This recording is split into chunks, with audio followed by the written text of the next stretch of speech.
So hello friends, it's me Nipesh. So I'm back with another video. र आजको भिडियोमा चाहिँ के छ कुरा भन्दाखेरि नि आजको भिडियोमा चाहिँ मैले एउटा भिडियो देखिरहेको थिएँ कि जहाँ चाहिँ सोशल एन्जाइटीको बारेमा कुरा भइरहेको थियो र त्यही भिडियो हेरेर म पनि अलिकति मोटिभेट भएर भिडियो बनाउँदैछु कि अनि यस्तो गर्मीको मौसममा एउटा एक्सट्रिम त खानु पर्यो कि सो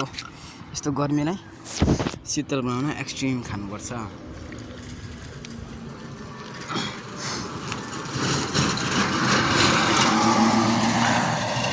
र एक्सट्रिम पनि एकदम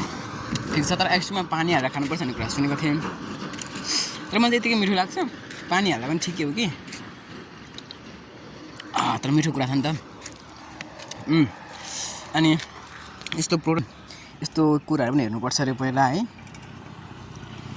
र म चाहिँ लगभग हेर्दिनँ हो मान्छेलाई खानुको हतार हुन्छ अनि कसले हेर्छ त सो अर्को टर्नदेखि म पनि हेर्ने कोसिस गर्दछु र फ्रेन्डहरू यति बेलाको लागि चाहिँ केही पनि नयाँ भइरहेको छैन सो